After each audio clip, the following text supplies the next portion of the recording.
जय हिंद दोस्तों। तो आज के इस वीडियो में हम बात करेंगे क्लास 9th का जो है कक्षा 9वीं का जो है आपको कक्षा 9 का अर्थशास्त्र जिनको हम इकोनॉमिक्स कहते हैं, बिहार के चैप्टर नंबर 1 है कि चैप्टर नंबर 1 का नाम जो है कि बिहार के एक गांव की कहानी। तो आई होप कि आप लोगों को वीडियो अच्छा लगा हो तो लाइक कीजिएगा और सब्सक्राइब कीजिएगा। तो इसको जो है इसका जो इस चैप्टर के बारे में जो है अति लघु उत्तरीय प्रश्न और लघु उत्तरीय प्रश्न दोनों के बारे में बात करेंगे। तो चलिए क्वेश्चन नंबर 1 देखते हैं कि क्वेश्चन नंबर 1 है। सबसे पहले हम अति लघु उत्तरीय प्रश्न करेंगे कि कोई अति लघु उत्तरीय प्रश्न कि क्वेश्चन नंबर 1 क्या है। क्वेश्चन नंबर 1 है कि उत्पादन से आप क्या समझते हैं। क्वेश्चन नंबर 1 क्या है कि उत्पादन से जो है आप क्या समझते हैं। तो इसका राइट आंसर क्या लिखेंगे आप लोग कि क्वेश्चन 1 का जो राइट आंसर क्या लिखेंगे, उत्पादन का अर्थ आर्थिक उपयोगिताओं का सृजन करना है। बस यही समझते हैं।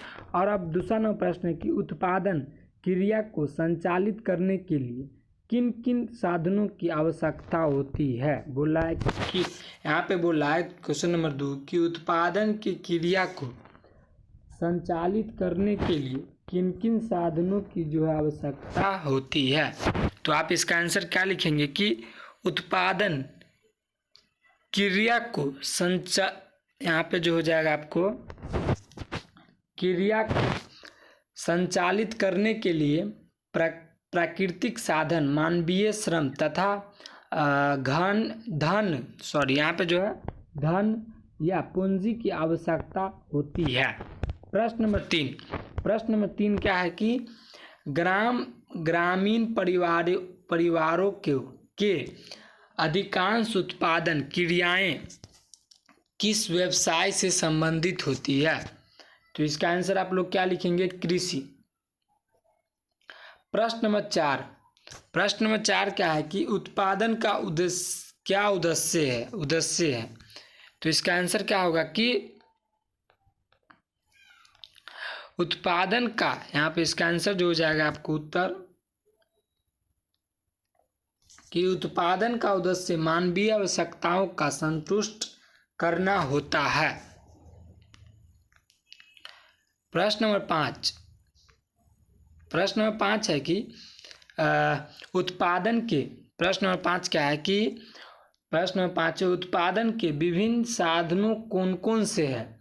तो इसका आंसर आप लोग क्या लिखेगा कि भूमि एवं पूंजी तथा संगठन एवं साहस उत्पादन के विभिन्न साधन है जिसके सहयोग से वस्तुओं या सेवाओं का उत्पादन होता है। प्रश्न नंबर 6 है कि अचल पूंजी तथा कर्मशील पूंजी में अंतर स्पष्ट करना है। क्या करना है आपको, अंतर जो है स्पष्ट करना है।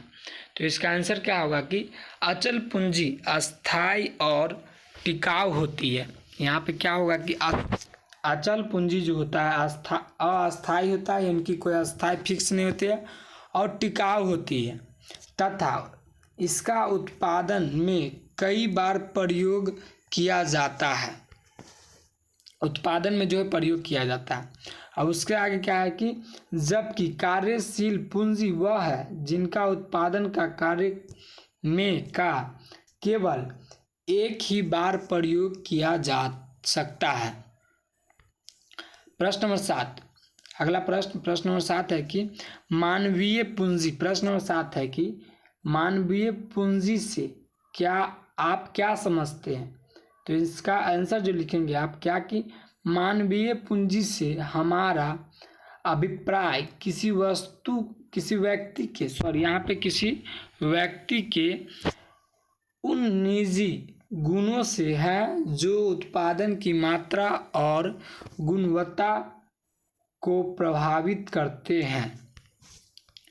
प्रश्न नंबर 8 कृषि उत्पादन में वृद्धि के क्या उपाय है। बोला प्रश्न नंबर 8 है कि कृषि उत्पादन में वृद्धि के क्या उपाय है।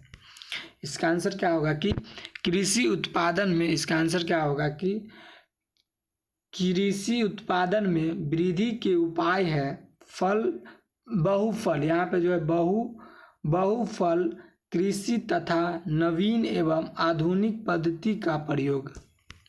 प्रश्न नंबर 9 क्या है कि बहुफल कृषि क्या है? तो इसका आंसर क्या हो जाएगा कि जब कृषि भूमि पर एक से अधिक फसलों का उत्पादन किया जाता है तो इसे बहुफसल कहते हैं। यहाँ पे जो होता है कि बोला है बहुफसल कृषि क्या है? जब कृषि भूमि पर एक से अधिक फसलों का उत्पादन किया जाता है तो उसे बहुफसल कृषि कहते हैं। बहुफसल कृषि, यहाँ पे जो आपको हो जाएगा क्या हो जाएगा? कृषि। प्रश्न नंबर 10 है कि बिहार में सिंचाई के मुख्य साधन क्या है? बोला है कि बिहार में जो है सिंचाई के मुख्य साधन है, क्या हो जाएगा इसका? वर्षा एकमात्र साधन है। क्या हो जाएगा? वर्षा ही एकमात्र साधन है। प्रश्न नंबर 11 क्या बिहार के सभी गांव में सिंचाई की सुविधाएं उपलब्ध है? तो यहाँ पर हो जाएगा इसका आंसर क्या हो जाएगा कि इसका आंसर हो जाएगा बिहार के सभी गांव में सिंचाई की सुविधाएं उपलब्ध नहीं है तथा राज्य की लगभग 51% कृषि योग्य भूमि वर्षा पर निर्भर है। प्रश्न नंबर 12 क्या है कि प्रश्न नंबर 12 है कि भारत में कृषि की नवीन पद्धति कब अपनाई गई? बोला है कि भारत में जो है कृषि नवीन पद्धति जो है कब अपनाई गई? तो इसका राइट आंसर क्या हो जाएगा कि भारत में कृषि की नवीन पद्धति 1966 और 1967 में अपनाई गई, जो कि अब हम आपको ऑब्जेक्टिव क्वेश्चन में बता देते हैं क्वेश्चन। अब प्रश्न नंबर 13 है कि भूमि की उत्पादकता में किस प्रकार वृद्धि लाई जा सकती है? तो यहाँ पे इसका आंसर क्या हो जाएगा आपको कि कृषि की नवीन एवं आधुनिक पद्धति को अपनाकर लाई जा सकती है। क्या कर यहाँ पर बोल रहा है कि वृद्धि लाई जा सकती है, यानी किस प्रकार? यहाँ पर हो जाएगा अपनाकर लाई जा सकती है। अब प्रश्न नंबर जो है 14 बिहार में रासायनिक खादों के प्रयोग से संबंधित मुख्य कठिनाई क्या है? क्या आंसर हो जाएगा इसका? गरीबी। क्या हो जाएगा इसका आंसर? गरीबी। अब प्रश्न नंबर 15 है कि कृषि श्रम की आपूर्ति कौन करता है? बोला है कृषि श्रम का जो है आपूर्ति कौन करता है? तो इसका आंसर क्या होगा कि इसका आंसर क्या होगा? प्रश्न 15 का आंसर क्या हो जाएगा कि कृषि श्रम। क्या हो जाएगा इसका आंसर? हो जाएगा आपको कृषि श्रम की आपूर्ति भूमिहीन ग्रामीण परिवारों अथवा सीमांत किसानों द्वारा की जाती है। प्रश्न नंबर 16 है कि प्रश्न नंबर 16 क्या है कि कृषि श्रमिकों श्रमिकों को किस रूप में मजदूरी दी जाती है?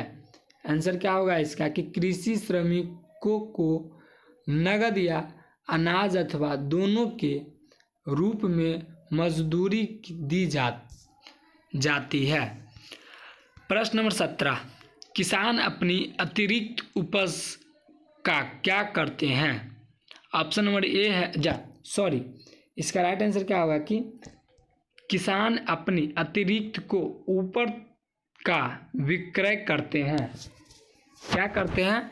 ऊपर का जो विक्रय करते हैं। प्रश्न नंबर 17 का आंसर हो गया। प्रश्न नंबर 18 बोला है कि फल तथा सब्जी के उत्पादन में बिहार का देश में क्या स्थान है? बोला है कि प्रश्न नंबर 18 क्या कर रहा है कि फल तथा सब्जी के उत्पादन में बिहार का देश में क्या स्थान है? तो इसका आंसर क्या होगा कि बिहार का फल उत्पादन में दूसरा तथा सब्जी उत्पादन में पहला स्थान है। यानी बिहार जो है फल के उत्पादन में जो पहला स्थान है और दूसरा स्थान है और पहला स्थान अति बोले तो सब्जी उगाने में पहला स्थान जो होगा आपको सब्जी उगाने में। प्रश्न नंबर 19, बिहार के ग्रामीण क्षेत्रों में लोगों का मुख्य व्यवसाय क्या है? बोला है प्रश्न नंबर 19 कि बिहार के ग्रामीण क्षेत्रों में लोगों का मुख्य व्यवसाय क्या है? इसका आंसर क्या हो जाएगा कि बिहार के ग्रामीण क्षेत्रों में कृषि एवं इससे संबंधित क्रियाकलापों के लोगों का मुख्य व्यवसाय है। प्रश्न नंबर 20, प्रश्न नंबर 20 है कि प्रश्न नंबर 20 क्या है कि उत्पादन तथा उपभोग में क्या अंतर है? बोला है इसको जो है अंतर स्पष्ट करना है उत्पादन तथा उपभोग में। तो यहाँ पर आंसर क्या लिखेंगे इसका कि उत्पादन के द्वारा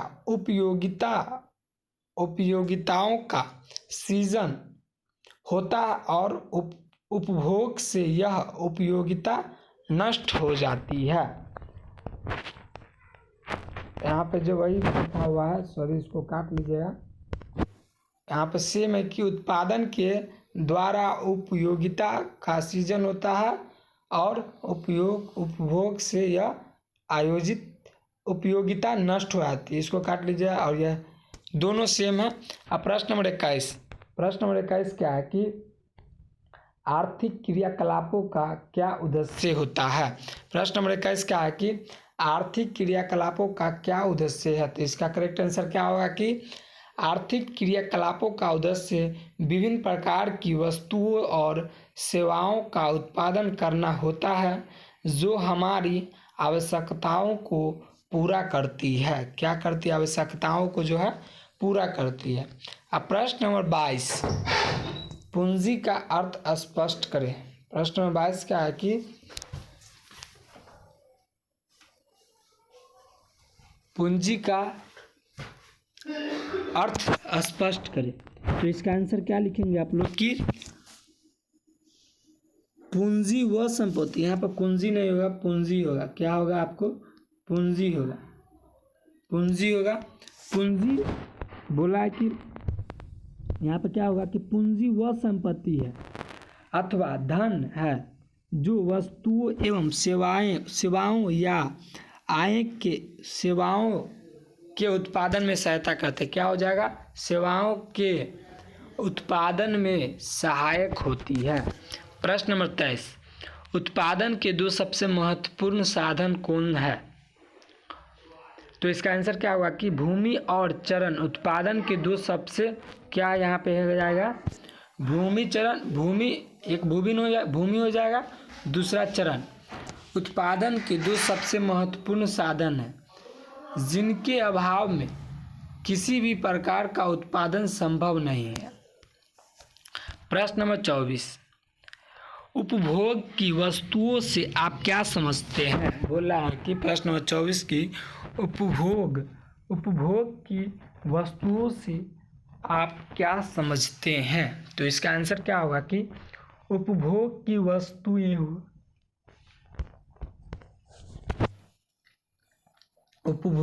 वस्तुएं हुए हैं जिनका प्रत्यक्ष रूप से मानवीय आवश्यकताओं की संतुष्टि के लिए उपयोग होता है।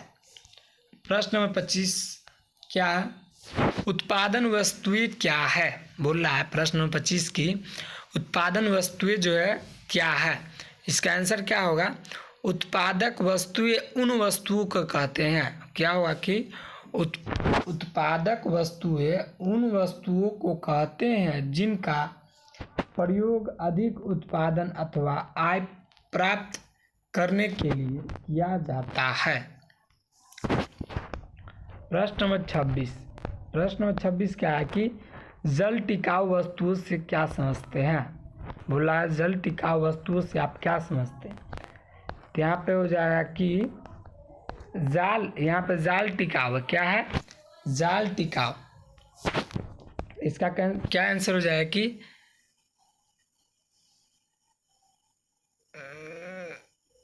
गैर है कि जाल है? यहाँ पे जो आप लोग बुक से देख लीजिएगा, जो यहाँ पे होगा प्रश्न नंबर 26 में, यहाँ पे जो होगा सो यहीं पर हो जाएगा। बता दें आपको कि यहाँ पे जो हो जाएगा, यहाँ पे जो फर्स्ट नंबर में लिखाया होगा इसको अगर जो होगा सो सही कर लीजिए यहाँ पे। तो उसके बाद अगला लाइन क्या लिखिएगा, टिकाऊ या एकल प्रयोग की वस्तुएं हैं, इसको काट लिया, वस्तुएं हैं जिनका हमारी आवश्यकताओं की पूर्ति के लिए केवल एक ही बार प्रयोग किया जा सकता है, जैसे खाद्य एवं पेय पदार्थ।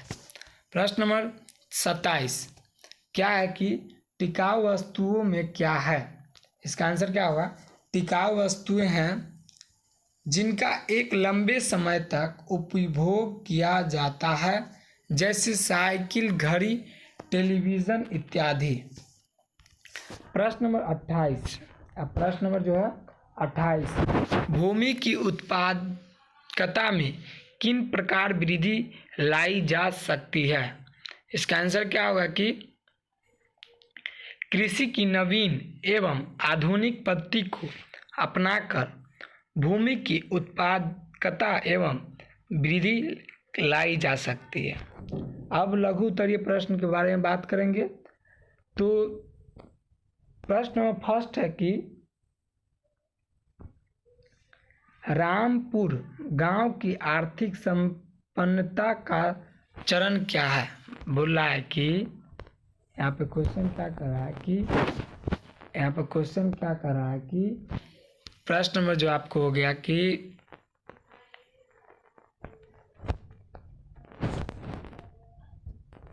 प्रश्न नंबर जो आपको हो गया 1 है कि रामपुर गांव की आर्थिक संपन्नता का चरण क्या है। आंसर क्या होगा इसका कि रामपुर उत्तर बिहार का एक संपन्न गांव है। रामपुर उत्तर बिहार का एक संपन्न गांव है। इस गांव की संपन्नता के कई कारण हैं। बाढ़ उत्तर बिहार की एक अस्थायी समस्या है, लेकिन यह गांव बाढ़ की विभीषिका से मुक्त है। विभिन्न प्रकार की कृषि फसलों का उत्पादन करने के साथ यहाँ कई किसान बागवानी भी करते हैं। इस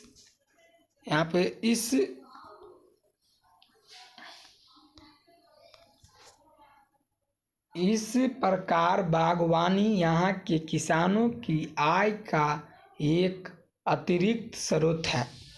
रामपुर गांव की स्थिति भी अधिक सुविधाजनक है। यहाँ के अधिकांश कृषि कार्यों में संलग्न है तथा उनकी आजीविका का मुख्य स्रोत है। गांव के अन्य निवासी छोटे मोटे विनिर्माण उद्योग, दुग्ध उत्पादन, मुर्गी पालन, मत्स्य पालन तथा परिवहन आदि जैसे कार्यों में लगे होते हैं। अब प्रश्न नंबर दूसरा है कि उत्पादन के 3 प्रमुख साधन कौन से हैं। बोला है उत्पादन के जो 3 प्रमुख साधन है कौन से है। तो क्या होगा, फर्स्ट नंबर भूमि। तब भूमि क्या होगा कि भूमि उत्पादन की पहली आवश्यकता है। भूमि को उत्पादन का मौलिक साधन कहा गया है। साधारणतः भूमि का अर्थ जमीन की ऊपरी सतह में लगाया जाता है। दूसरा पॉइंट है श्रम। श्रम क्या है कि उत्पादन के साधनों में श्रम सर्वाधिक महत्वपूर्ण, यहाँ पे क्या है, महत्वपूर्ण है। श्रम के बिना किसी भी प्रकार का उत्पादन संभव नहीं है। अब प्रश्न पॉइंट नंबर 3 है कि भौतिक पूंजी। क्या है पॉइंट नंबर 3, भौतिक पूंजी। आधुनिक उत्पादन व्यवस्था में पूंजी का स्थान अत्यधिक महत्वपूर्ण है तथा इसके अभाव में किसी भी प्रकार का उत्पादन संभव नहीं है। भौतिक पूंजी दो प्रकार की होती है, चल पूंजी तथा अचल पूंजी। यहाँ पे दो है, यहाँ पे चल हो जाएगा और अचल हो जाएगा। प्रश्न नंबर 3 है कि विस्तृत कृषि एवं गहन कृषि से आप क्या समझते हैं? इसका आंसर क्या होगा कि विस्तृत कृषि के अंतर्गत बोला है कि हो जाएगा विस्तृत कृषि के अंतर्गत कृषि की उपज बढ़ाने के लिए नई भूमि पर खेतों की जाती है। इसके विपरीत जब भूमि के एक निश्चित टुकड़े पर ही अधिकतर में पूंजी तथा आधुनिक उपयोगों एवं तरीकों आदि के प्रयोग द्वारा किसी के उत्पादन को बढ़ाया जाता है, तब इसे गहन कृषि की संज्ञा दी जाती है। कृषि उत्पादन में वृद्धि के लिए दोनों की तरीकों का प्रयोग किया जाता है। प्रश्न नंबर 4 है कि कृषि की नवीन तकनीकी से आप क्या समझते हैं? इसका आंसर क्या हो जाएगा आपको? हमारे देश में कृषि की नवीन तकनीक बोला, हमारे देश में कृषि की नवीन तकनीकी वर्ष 1966-67 में अपनाई गई, जिससे अधिक उपज देने वाला कार्यक्रम की संज्ञा दी गई है। इसके अंतर्गत भारतीय किसान चावल, गेहूं, मकई आदि खाद्य पदों के लिए अधिक उपज देने वाली किस्म के बीजों का प्रयोग करने लगे। यहाँ पे जो इन है,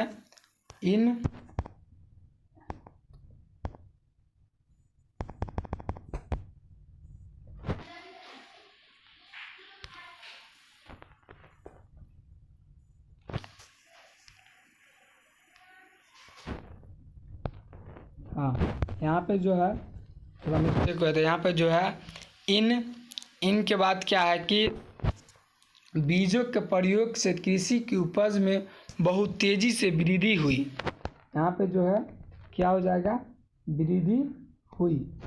अब उसके आगे है कि उपकरणों एवं तरीकों आदि के प्रयोग द्वारा किसी के उत्पादन को बढ़ाया जाता है, तब इसे गहन कृषि की संज्ञा दी जाती है। कृषि उत्पादन में वृद्धि के लिए दोनों ही तरीके का प्रयोग किया जाता है। प्रश्न नंबर 4, यहाँ पे जो प्रश्न नंबर 4 हो गया है, यहाँ पे 2 बार हो गया, इसलिए प्रश्न नंबर 5 की बात करेंगे। अब प्रश्न नंबर 5 है कि आधुनिक कृषि के लिए अधिक उपज देने वाले बीजों का क्या महत्व है? क्या हो जाएगा कि आधुनिक, क्या हो जाएगा इसका आंसर कि आधुनिक कृषि के लिए क्या हो जाएगा? आधुनिक कृषि के लिए अधिक उपज देने वाले उन्नत किस्म के बीज का विशेष महत्व है।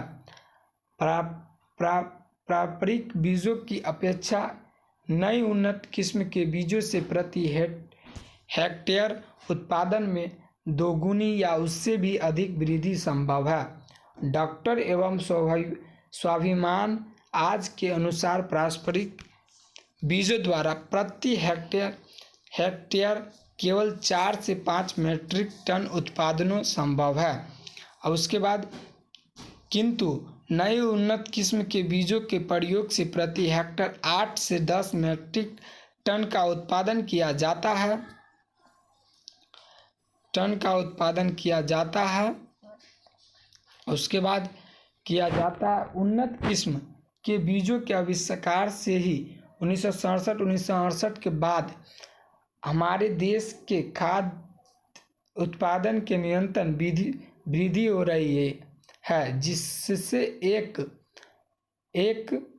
हरित क्रांति की संज्ञा दी जाती है। अब संज्ञा हरित क्रांति की संज्ञा दी जाती है। हो गया। प्रश्न नंबर 6, भूमि के एक निश्चित टुकड़े से ही किन तरीकों द्वारा उत्पादन में वृद्धि संभव है? क्या हो जाएगा कि भूमि एक निश्चित, इसका आंसर क्या होगा कि भूमि एक निश्चित टुकड़ों पर बहुफल कार्यक्रम को अपनाकर तथा कृषि उत्पादन में वृद्धि का एक अन्य तरीका नवीन एवं आधुनिक पद्धति का प्रयोग है तथा इसके प्रयोग से ही कृषि उत्पादन में यथोचित वृद्धि संभव है।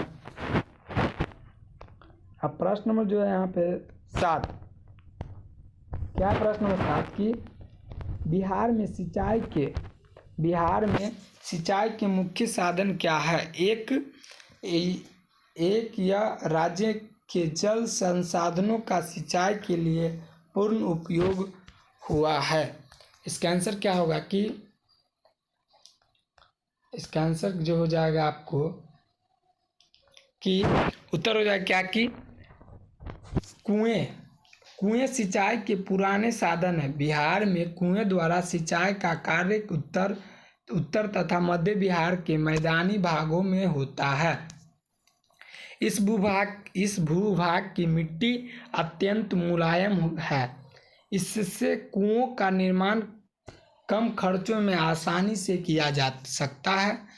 किसान बढ़ाया अपनी निजी पूंजी लगाकर खुद बाते हैं। कुएं यहाँ पर जो है कुएं क्या यहाँ पे क्या है कि परंतु कुएं बहुत अधिक भूमि की यहाँ पे है कि किसान बढ़ाया अपनी निजी पूंजी लगाकर खुद पाते हैं, कुएं खोद पाते हैं, परंतु कुएं बहुत ही अधिक भूमि की सिंचाई संभव नहीं है। प्रश्न नंबर पॉइंट नंबर 2, नलकूप क्या हो जाएगा? यह भूमिगत जल के प्रयोग का एक वैज्ञानिक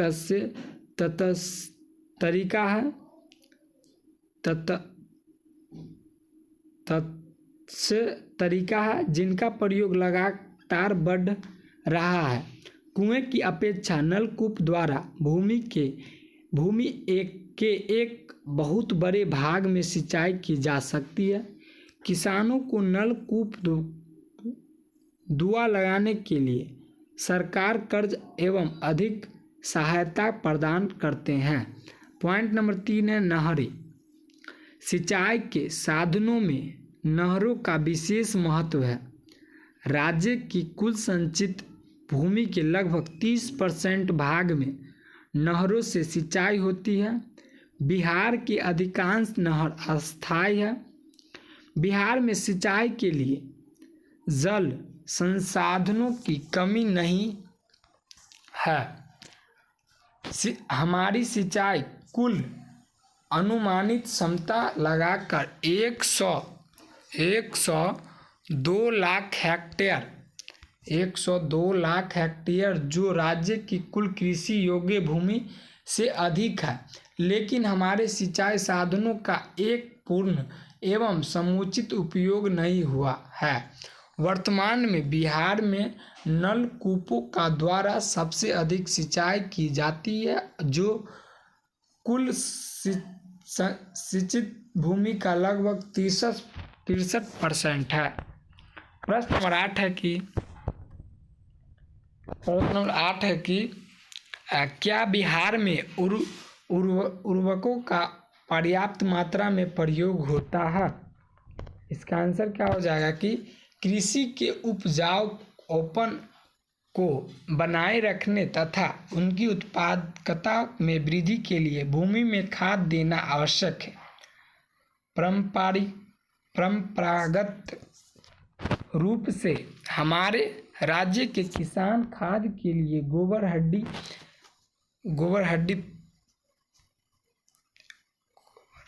पेड़ पौधे के पत्तों आदि जैविक पदार्थों का प्रयोग करते रहे हैं, परंतु किसी की परंतु किसी की नवीन पद्धति के आगमन के बाद सबसे रासायनिक खाद का भी प्रयोग करने लगे हैं। विगत वर्षा के अंतर्गत बिहार में उर्वरकों का उपयोग में निरंतर वृद्धि हुई है। उसके बाद है बिहार में उर्वरकों के प्रयोग से संबंधित एक प्रमुख कठिनाई यह है कि यहाँ के किसान पराया बिना मिट्टी जांच के ही इनका प्रयोग करते हैं। यहाँ पे उसके बाद इस प्रत्येक फसल के लिए अलग अलग उर्वरक की आवश्यकता होती है, पर ऐसा देखा गया है कि कई बार किसान ऐसे खाद का प्रयोग करते हैं जिनकी फसल के लिए कोई ज़रूरत नहीं होती। प्रश्न नंबर 8, बिहार के किसान में भूमि का वितरण किस प्रकार हुआ, क्या एक न्याय उचित है? तो इसका आंसर क्या हो जाएगा आपको? हमारे राज्य में कृषि के पिछड़ेपन का एक प्रमुख कारण यहाँ की वर्तमान भूमि व्यवस्था है। बिहार में भूमि का वितरण बहुत ही आसान है, जो राज्य के ग्रामीण क्षेत्रों में व्याप्त आर्थिक विषमता का परिचायक है। बिहार सरकार के 2006-2007 के आर्थिक सर्वेक्षण के अनुसार लगभग 20% कृषि योग्य भूमि पर 25% मध्य एवं बड़े किसानों का अधिकार। इसके विपरीत मात्र 36% कृषि भूमि 80% सीमांत किसानों के स्वामित्व में है, जिनकी जोत का आकार 1 हेक्टेयर से भी कम है। यह किसी भी दृष्टि से न्यायोचित नहीं है तथा राज्य के कृषि उत्पादन पर एक प्रतिकूल प्रभाव हुआ है। प्रश्न नंबर 9 है कि कृषि श्रमिकों की मजदूरी न्यूनतम से कम क्यों होती है? इसका आंसर क्या हो जाएगा कि श्रम की आपूर्ति भूमिहीन ग्रामीण परिवारों तथा सीमांत किसान द्वारा की जाती है, जिनकी भूमि जीविकोपार्जन के लिए प्राप्त नहीं है। कृषि श्रमिकों को काम पर लगाने वाले किसान उन्हें मजदूरी का भुगतान करते हैं तथा इनकी दरें प्राय न्यूनतम से कम होती है। इसके कई कारण हैं।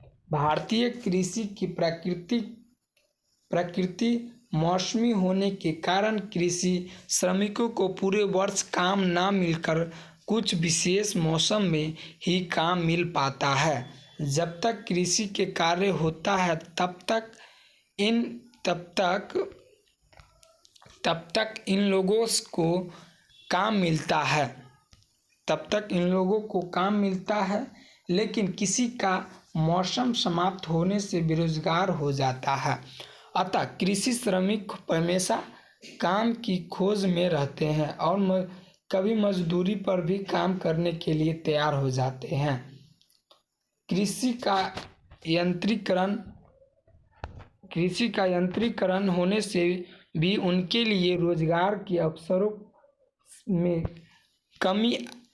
कमी आई है। क्षेत्रों में रोजगार का अभाव होने के कारण हुए उचित मजदूर के लिए मोल भाव करने में असमर्थ होते हैं। सरकार ने न्यूनतम मजदूरी अधिनियम के अंतर्गत कृषि श्रमिकों के लिए भी मजदूरी की न्यूनतम दरें निश्चित कर दी है, परंतु व्यवहार में इनका पालन नहीं होता और उन्हें न्यूनतम मजदूरी से भी बहुत कम मजदूरी मिलती है। कृषि श्रमिकों में संगठन का अभाव भी उनकी मजदूरी न्यूनतम से कम होने का एक प्रमुख कारण है। प्रश्न नंबर 11, छोटे किसान को कृषि बोला है कि छोटे किसान को कृषि कार्य हेतु पूंजी किस प्रकार प्राप्त होती है, बड़े किसान में से किस प्रकार भिन्न होती है। आंसर क्या हो जाएगा कि हमारे देश के अन्य भागों के समान से ही बिहार में भी छोटे किसान की प्रमुखता है। उनकी आय बहुत कम होती है तथा उनके पास निजी पूंजी का सर्वथा अभाव होता है। इस प्रकार के छोटे किसान भी कृषि उत्पादन के बढ़ाव के लिए प्रयत्नशील है, परंतु इसके लिए उन्नत बीज खाद तथा कीटनाशक औषधियों का प्रयोग करना पड़ता है और सिंचाई की समुचित व्यवस्था करनी होती है। इन सभी कार्यों के लिए राज्य के किसानों को पर्याप्त है अथवा साख की आवश्यकता होती है। सरकार अनुमानों के अनुसार सभी बिहार के किसानों को केवल फसलों के उत्पादन के लिए 10,000 करोड़ रुपए से अधिक 10,000 रुपयों से के अधिक साथ ही ज़रूरत होती है, परंतु बैंकिंग संस्थाएं इनके साथ संबंधित आवश्यकताओं का 1/3 भी पूरा नहीं कर पाता है।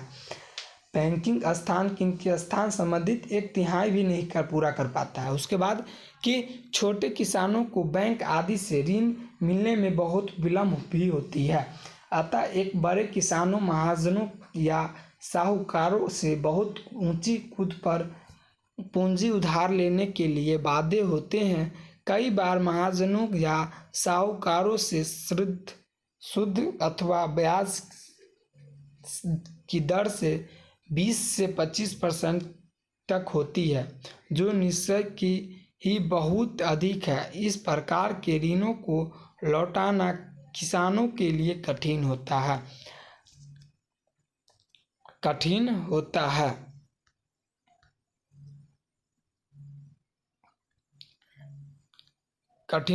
इसके अगला लाइन क्या है, किसान कठिन होता है। उसके बाद अगला लाइन है कि छोटे किसान की तुलना में मध्यम एवं बड़े किसान की स्थिति संतोषजनक है। उन्हें ऋण के देने वाली पूंजी आपस नहीं लौट आने की खतरा कम रहता है, अतः बड़े किसानों को बैंक, सहकारी संस्थाओं आदि से सुगमतापूर्वक पूंजी उधार मिल जाती है। प्रश्न 12 है कि बिहार के ग्रामीण क्षेत्रों में किस प्रकार की गैर कृषि क्रियाएं होती है। इसका आंसर क्या हो जाएगा आपको। टोटल कितना प्रश्न है,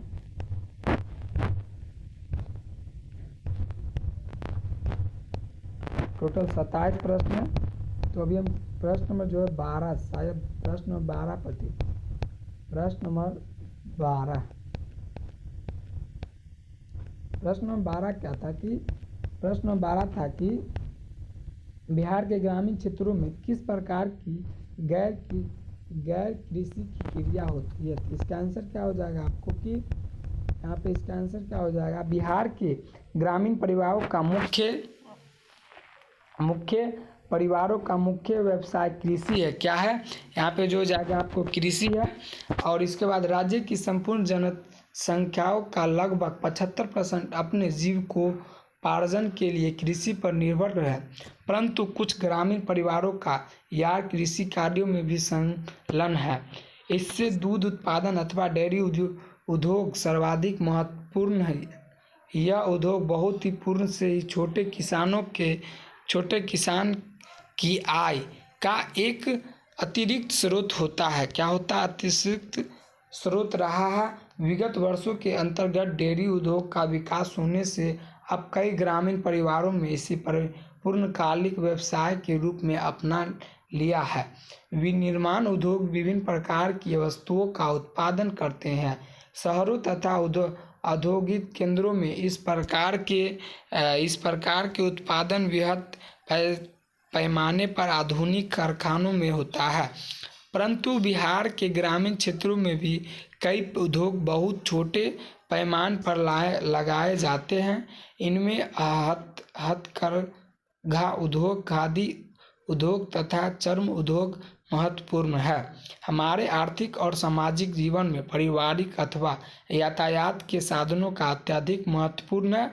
विगत वर्षा में हमारे राज्य में परिवहन सेवा में लगे व्यक्ति की संख्या में बहुत वृद्धि हुई है। ऐसी प्रकार की परिवहन सेवा का आसपास के गांव तथा निकटवर्ती कस्बों और शहरों में यात्री के आगमन तथा माल ढोने के लिए प्रयोग करता है। प्रश्न नंबर 13 क्या है कि गांव में गैर कृषि क्रिया को आरंभ करने के लिए हम क्या कर सकते हैं? क्या हो जाएगा इसका आंसर कि क्या हो जाएगा?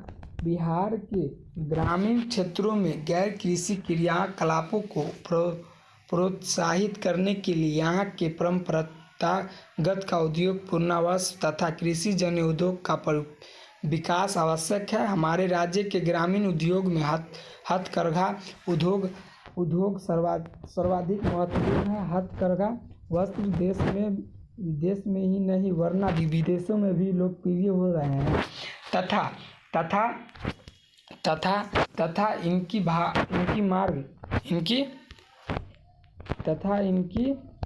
इनकी मांग निरंतर बढ़ रही है। परंतु इस उद्योग की अनेक समस्याएं हैं। पूंजी का अभाव होने के कारण हथकरघा क्षेत्र के बुनकरों को उन्नत किस्म के कार्य उपलब्ध नहीं है।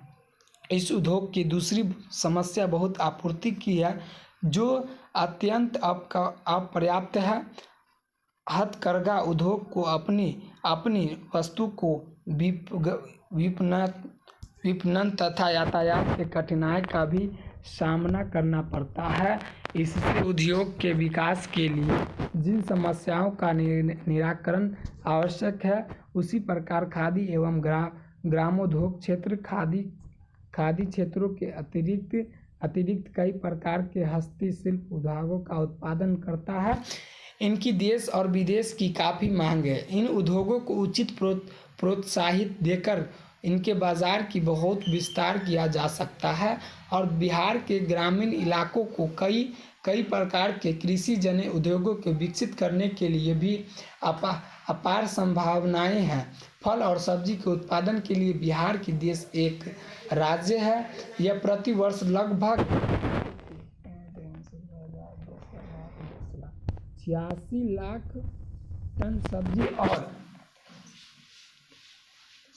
40 लाख टन का उत्पादन होता है, लेकिन उचित रखरखाव के अभाव में राज्य में उचित उत्पादित फल एवं सब्जी का उत्पादन 30% नष्ट हो जाता है। इस प्रकार खाद्य प्रसंस्करण उद्योग को विकसित करने में ज्ञान कृषि क्रियाकलापों से विस्तार में बहुत सहायता मिलेगी। अब प्रश्न में जो है 14, दुग्ध उत्पादन के लिए विकास से बिहार के ग्रामीण में किस प्रकार प्रभावित हुए? तो इसका आंसर क्या होगा कि प्राचीन काल से ही हमारे देश के ग्रामीण जीवन में पशुधन की महत्वपूर्ण स्थान है। यह किसी कार्य में सहायता होते हैं तथा इनके किसानों को कुछ अतिरिक्त आय भी होती है। बिहार के आर्थिक जीवन में पशुधन का महत्व और भी अधिक है। देश के कई अन्य राज्यों की अपेक्षा बिहार के गाय और भैंस की जनसंख्या बहुत अधिक है। कुछ समय पूर्व बिहार राज्य सहकारी दुग्ध उत्पादन संघ की स्थापना से इसे उद्योग के बहुत प्रोत्साहन मिला है। अब ग्रामीण क्षेत्रों के कई निवासियों ने इसी पूर्णकालिक व्यवसाय के रूप में भी अपना लिया है, इससे उनके परिवार के अतिरिक्त स्थिति में सुधार हुआ है। प्रश्न 15, बिहार में बागवानी के विकास की क्या संभावनाएं हैं? इसके विकास के लिए सरकार की वर्तमान नीति क्या है? इसका आंसर क्या होगा कि बागवानी क्या हो जाएगा इसका आंसर? क्या हो जाएगा इसका आंसर कि बागवानी फसलों में फल, सब्जी, सजावटी फूल, औषधि पौधे, मसाले आदि प्रमुख है। बिहार के देशों में फल एवं सब्जी का एक प्रमुख उत्पादन राज्य है। फल और सब्जी के लिए प्रमुख राष्ट्रीय उत्पादन से इनका लगभग 10 और 7% जो है योगदान होता है। लीची के उत्पादन में भारत का चीन के बाद विश्व में दूसरा स्थान है। चीन के बाद दूसरा स्थान है भारत का। देश के कुल लीची उत्पादन का लगभग 70% बिहार में होता है तथा उनके उत्पादन में मुजफ्फरपुर क्षेत्र अग्रणी है। मुजफ्फरपुर जिले के लगभग 2000 किसान लीची का उत्पादन करते हैं। अमरूद, केला और मखाना बिहार के अन्य प्रमुख फल हैं जिनका राज्य में बड़े पैमाने पर उत्पादन होते हैं। इस प्रकार बिहार में बागवानी के विकास की अपार संभावनाएं वर्तमान है। राज्य सरकार यहाँ के फल फलों में मखाना रिलीज की और आम के उत्पादन तथा उन्नत किस्म के विकास के लिए प्रयत्नशील है। राष्ट्रीय सम विकास योजना के अंतर्गत उत्तर बिहार के मुजफ्फरपुर, दरभंगा, समस्तीपुर तथा मधुबनी जिला में बागवानी फसलों के उत्पादन को बढ़ाने के लिए राष्ट्रीय कृषि एवं ग्रामीण विकास बैंक द्वारा आर्थिक सहायता दी जा रही है। सरकार का लक्ष्य अगले कुछ वर्ष में राज्य में 30% भूमि को अन्य फसलों का उत्पादन से हटाकर बागवानी का विस्तार करना है। प्रश्न नंबर 16 है कि टाइम बहुत हो गया इसलिए थोड़ा जल्दी फास्ट में क्वेश्चन करेंगे। प्रश्न नंबर 16 है कि बिहार में ग्रामीण साग की आवश्यकता की विवेचना कीजिए। इनके मुख्य स्रोत क्या है? इसका आंसर क्या हो जाएगा कि आप लोग जो इसका आंसर स्क्रीनशॉट ले लीजिए, इसका स्क्रीनशॉट ले लीजिए और उसके बाद यहाँ ले लीजिए। अगले वाला भी यहाँ ले लीजिए स्क्रीनशॉट। बहुत बड़ा क्वेश्चन है, यहाँ ले लीजिए और ये लास्ट में है, देख लीजिए। क्या है कि सहकारी समिति के पास भी यहाँ से ले लीजिए और है तक। अब प्रश्न नंबर 17 जो है, प्रश्न नंबर 17 क्या है? उत्पादन की परिभाषा बोला है कि प्रश्न नंबर 17 की उत्पादन की परिभाषा दीजिए। इसका आंसर क्या होगा कि उत्पादन का अर्थ किसी नए पदार्थ का निर्माण करना नहीं है।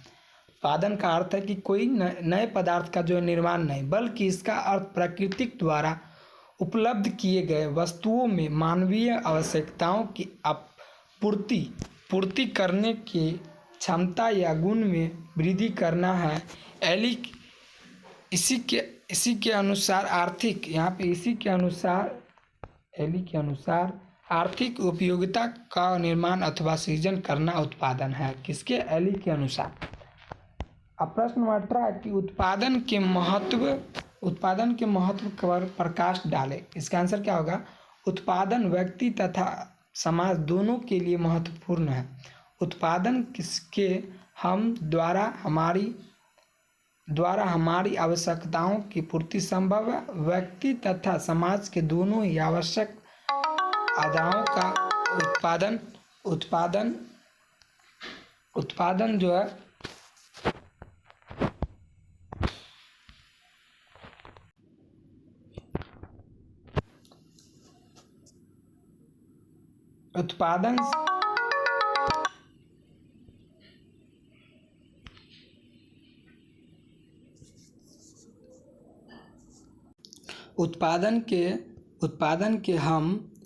उत्पादन के हम द्वारा हमारी आवश्यकताओं की पूर्ति संभव है। व्यक्ति तथा समाज दोनों ही आवश्यकता आदानों को उत्पादन के लिए ही पूरा किया जा सकता है। हमारे रहन का स्तर भी उत्पादन पर निर्भर है। उत्पादन अधिक होने के व्यक्ति की समाज दोनों की आय अधिक होती है।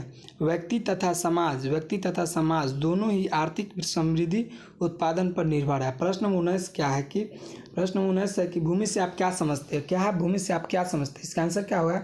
भूमि का अर्थ केवल जमीन की ऊपरी सतह से नहीं है, बल्कि उन सभी पदार्थों तथा शक्तियों से है जिन्हें प्राकृतिक में भूमिगत जल, वायु, प्रकाश तथा गर्मी के रूप में मनुष्य की सहायता के लिए निःशुल्क प्रदान किया है। इस प्रकार भूमि के अंतर्गत जमीन पर लाए जाने वाले जंगल, पहाड़, समुद्र, नदियाँ, झील, खनिज पदार्थ, वर्षा जल, वायु आदि सभी वस्तुएं आती है जो प्रकृति ने हमें निःशुल्क प्रदान की है। अब प्रश्न 20 है कि श्रम क्या है? उत्पादन के संसाधनों में श्रम किस प्रकार सर्वाधिक महत्वपूर्ण है? क्या हो जाएगा इसका आंसर? कि कोई भी कार्य चाहे वह शारीरिक हो या मानसिक, यदि आर्थिक लाभ या आय प्राप्त करने के लिए किया जाता है, वह श्रम की श्रेणी में आएगा। उत्पादन के संसाधनों में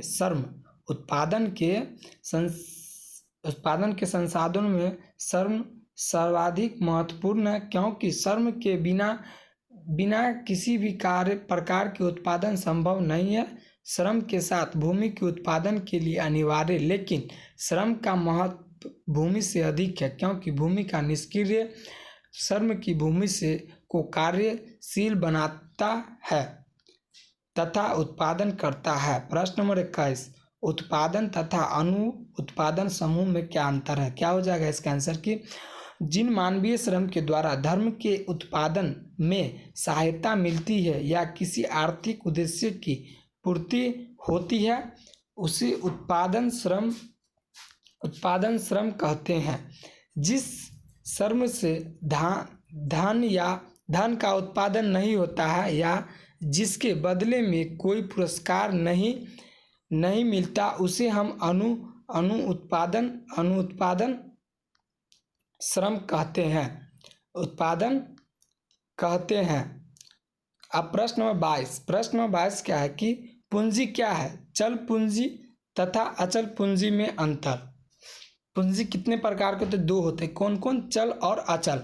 तो उसमें जो अंतर स्पष्ट करना है। तो क्या होगा कि पूंजीवाद धन है जो आय अथवा अधिक संपत्ति के उत्पादन में सहायता करती है। इस प्रकार पूंजी के अंतर्गत केवल द्रव्य बहुमूल्य पदार्थ ही नहीं, बल्कि मशीन, औजार, खाद, बीज आदि भी आते हैं, क्योंकि यह आय प्राप्त करने की सहायता होते हैं। चल पूंजी वह है जिनका उत्पादन कार्य में केवल एक ही बार प्रयोग किया जाता है, जैसे कोयला, खाद, बीज इत्यादि अस्थायी और टिकाऊ होती है। इस पूंजी का उत्पादन कार्य में कई बार प्रयोग किया जा सकता है, जैसे कारखानों का भवन इत्यादि। अब प्रश्न नंबर 23 क्या है कि भूमि तथा पूंजी में अंतर। भूमि और पूंजी में अंतर। तो भूमि तथा पूंजी दोनों है उत्पादन के निष्क्रिय साधन है, लेकिन इनमें कई मौलिक और समानताएं हैं। भूमि प्रकृति की निःशुल्क देते हैं, लेकिन पूंजी मानवकृत है। पूंजी का मनुष्य स्वयं अपने परिश्रम से निर्माण करता है। प्राकृतिक प्रदत्त होने के कारण भूमि की मात्रा हमेशा के लिए सीमित है। जलवायु, पड़ता सूरज की रोशनी, भूमि के क्षेत्रफल तथा भूमि की स्थिति के मनुष्य और परिवर्तन नहीं कर सकता है, लेकिन पूंजी की पूर्ति में परिवर्तन संभव है। भूमि तथा स्थित है, इसे एक स्थान से दूसरे स्थान तक नहीं ले जा सकता है, लेकिन पूंजीगत गतिशील है। इसे बहुत आसानी से एवं सुगमतापूर्वक एक स्थान से दूसरे स्थान पर ले जाया जा सकता है। प्रश्न नंबर 24 कृषि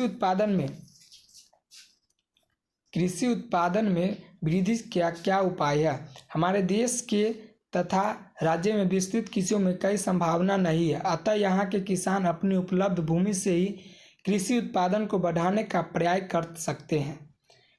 जिससे एक गहन कृषि की संज्ञा दी जाती है।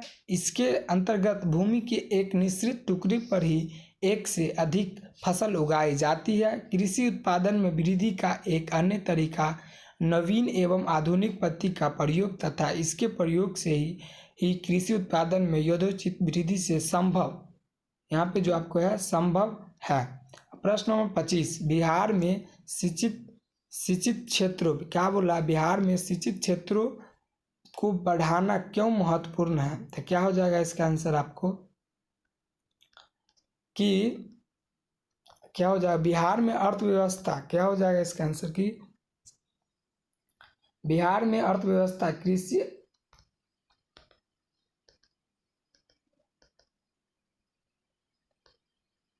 क्या हो जाएगा, बिहार में कृषि आधारित है तथा कृषि तथा तथा तथा कृषि एवं इससे संबंधित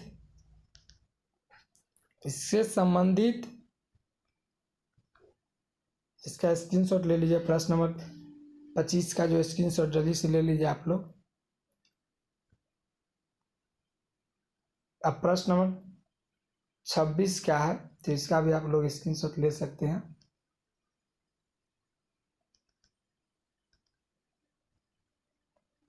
जल्दी से स्क्रीनशॉट ले लीजिए। बिहार में व्यावसायिक बैंक, ग्रामीण बैंक तथा सहकारी कृषि के स्क्रीनशॉट ले लीजिए। प्रश्न नंबर 27 क्या है कि उपभोग की वस्तुओं तथा उत्पादन वस्तुओं में अंतर, तो इसका यहाँ से यहाँ तक जल्दी से स्क्रीनशॉट ले लीजिए। अब इसके बाद यहाँ से यहाँ। तो दोस्तों वीडियो कैसा लगा, अच्छा लगा तो लाइक कीजिएगा, कमेंट और सब्सक्राइब जरूर कीजिएगा। तो मिलते हैं नेक्स्ट वीडियो में, तब तक के लिए जय हिंद।